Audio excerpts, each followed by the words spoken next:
kali memeriksa pelapor dulu ya, dimasukkan dalam berkas perkara. Jadi sudah terekam itu apa keterangan masing-masing pelapor. Kemudian di cross check dengan terlapor. Terlapor apa yang disampaikan itu tadi akan di cross check sama si ini yang terlapor ini. Apakah benar nggak yang apa dikatakan itu?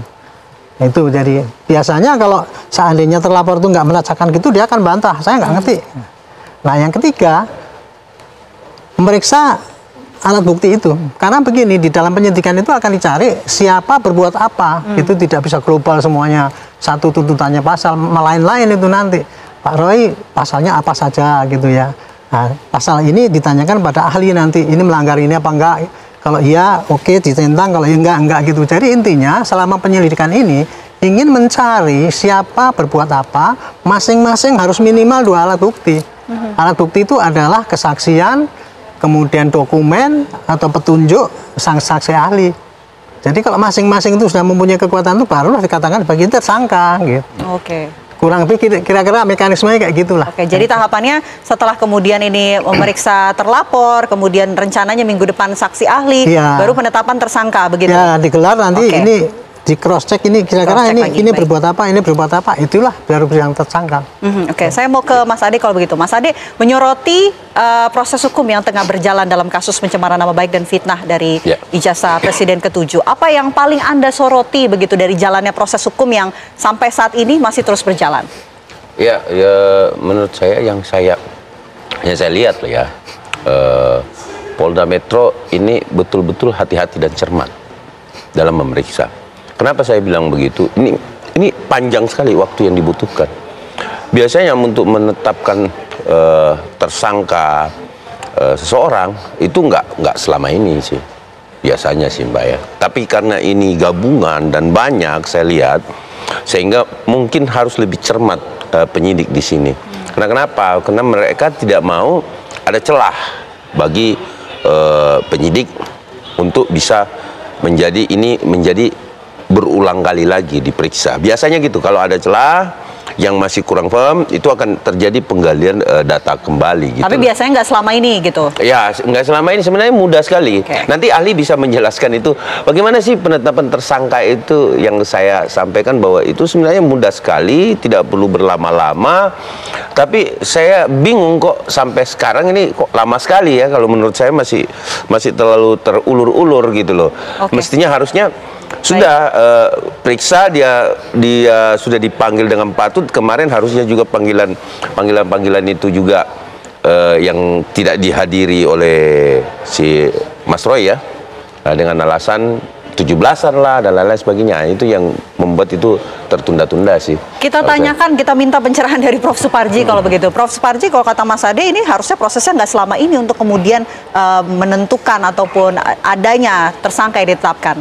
Ya, saya kira bahwa proses yang dijalankan oleh penyidik ya sudah on the track ya, artinya bahwa penyelidikan dan penyidikan dan memberikan semacam hak yang kemudian menjadwal ulang, saya kira ada satu hal yang lumrah terjadi kan gitu.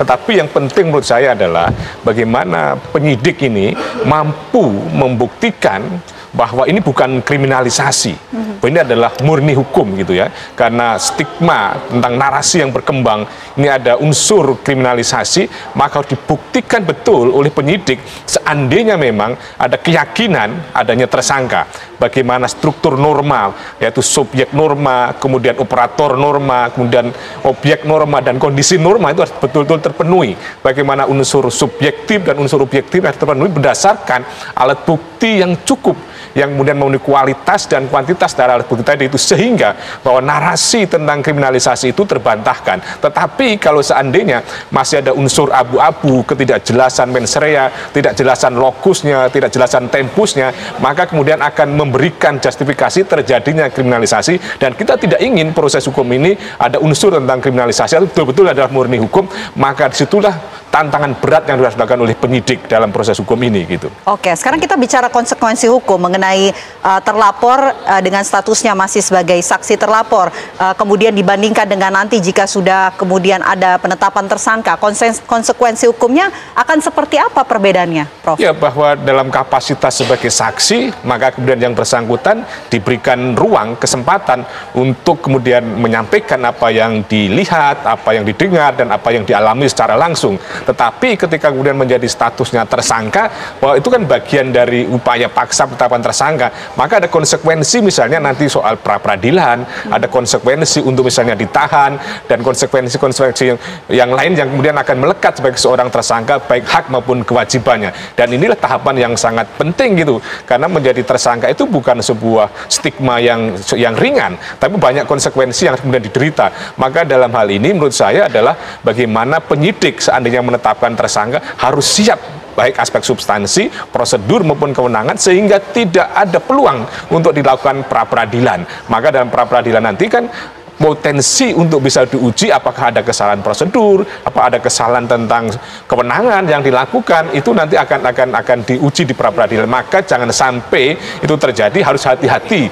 Maka dalam hal ini kan sempat muncul bagaimana pemeriksaan yang seolah-olah diskriminatif, kemudian pemeriksaan yang kemudian tidak jelas lokusnya, tempusnya, dan lain sebagainya.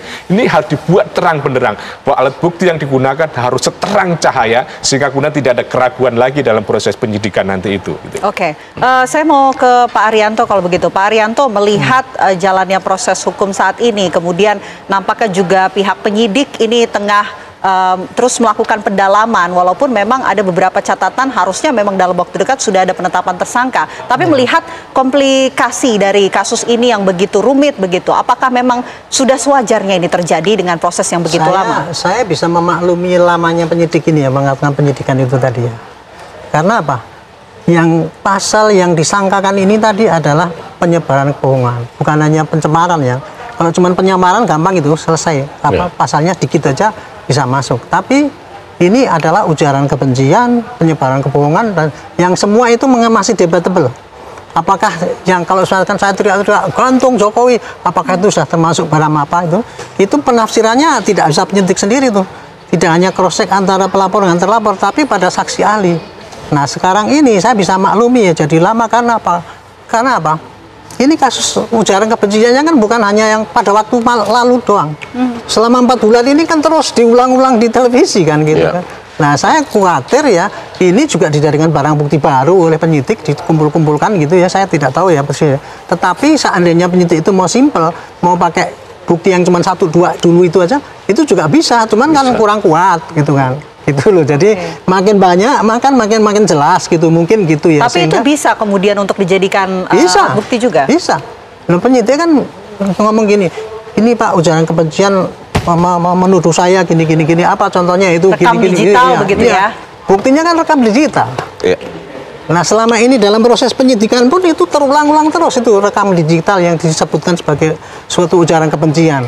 Nah ini tergantung dari penyidik, itu masukkan jadi barang bukti baru apa tidak kan gitu. Itulah yang kira-kira menjadi lama ini tadi. Di samping itu karena tadi banyak ya, kemudian masing-masing perbuatannya nggak sama. Jadi ini penyidik harus memilah-milahnya itu barang bukti yang banyak. Tadi ada berapa itu? Saya dengar ada sampai 100 loh rekaman itu. Potongan-potongan rekaman itu ada 100 Pak itu. Dan 100 dibagi orang 12 itu tadi. Jadi rumit dan jadi lama. Harus hati-hati juga menggunakan alat bukti elektronik karena harus terikat di pasal 5 dan pasal 6 Undang-Undang ITE. Bagaimana dijamin keutuhannya, bagaimana kemudian rekaman-rekaman atau kemudian barang cetakan yang ada itu tidak boleh sepotong-potong. Ini mungkin juga celah yang akan dimanfaatkan oleh misalnya terlapor atau kemudian nanti siapapun yang menjadi tersangka. Maka untuk itu menurut saya penyidik dalam menggunakan alat bukti elektronik ini harus hati-hati, harus cermat supaya kemudian tidak salah prosedur dalam menggunakan alat bukti elektronik itu. Agar tidak salah prosedur ya. Tapi kalau Prof Suparji melihat catatan apa sih dari jalannya kasus ini agar kemudian ini tidak muncul hal-hal yang tidak diinginkan dalam pengambilan keputusan pengungkapan kasus ini? Ya, yang penting apa adanya. Jangan sampai ada apa-apanya. apa adanya, harus sesuai dengan fakta dan bukti gitu loh. Jangan sampai kemudian ada unsur kecurigaan bahwa ini ada unsur politis, ada unsur kriminalisasi. Maka untuk itu selama penyidik betul-betul mampu mendasarkan pada fakta yang ada, apa adanya, apa yang sebenarnya, maka tidak perlu khawatir, tidak perlu ragu-ragu. Tetapi ketika kemudian masih ada unsur-unsur kemudian tendensi-tendensi tertentu subjektif, maka itu akan jadi masalah. Tadi sampaikan Pak Jenderal tadi bahwa bagaimana pemenuhan unsur tentang ujaran kebencian harus ada akibatnya kan itu. Dan yang kemudian ujaran kebencian itu tadi kan bagaimana akibat dari suku, agama, atau kemudian ras dan sebagainya itu kan bagaimana setelah ada narasi tadi orang kemudian menjadi benci pada yang bersangkutan atau tidak, atau kemudian berkaitan dengan berita bohong yang kemudian menyebabkan timbulnya kerusuhan atau kemudian keributan, dampaknya juga seperti apa, karena ini adalah deliknya juga tidak mudah. Jadi menurut saya kita pahami bahwa setelah mendasarkan pada alat bukti saksi, surat, maka perlu membuat terang benderang ahli tadi itu supaya kemudian penyidik memiliki sebuah keyakinan untuk menetapkan seorang menjadi tersangka. Konstruksi bahwa alat bukti 184 itu kan jelas. Yang pertama adalah saksi, kemudian surat, baru seandainya surat dan saksi tidak jelas, maka dibutuhkan keterangan ahli tadi itu. Oke, itu tolak ukur yang harus kemudian diingat begitu ataupun dipantau oleh pihak penyidik. Tentunya saya mau terakhir, Mas Ade, ada yang ingin disampaikan mengenai jalannya proses hukum ini? Ya, bahwa saya sangat melihat, ya, saya mau menyampaikan terima kasih pada Polda Metro Jaya yang sekarang bekerja keras, luar biasa sekali, dan semoga tetap cermat dalam pembuktian, beracu pada 184, ya. Kenapapun yang kami berikan kepada kepolisian sampai hari ini adalah tidak, yang seperti dikatakan Prof tadi, tidak hanya video yang sepotong saja, tetapi video utuhnya pun ada. Jadi kita ambil narasi yang di tengah saja. Nah, itu di dalam pembuktian sehingga sempurnalah satu alat bukti. Tapi itu masih salah satu. Artinya kalau kita memenuhi 184 tentu ada 5 alat bukti yang harus betul-betul dijaga oleh penyidik dan cermat dalam menghadapi, dan kami menunggu semoga secepatnya memeriksa ahli dan segera mengumumkan penetapan itu yang dinantikan tersangka. kita semua ya.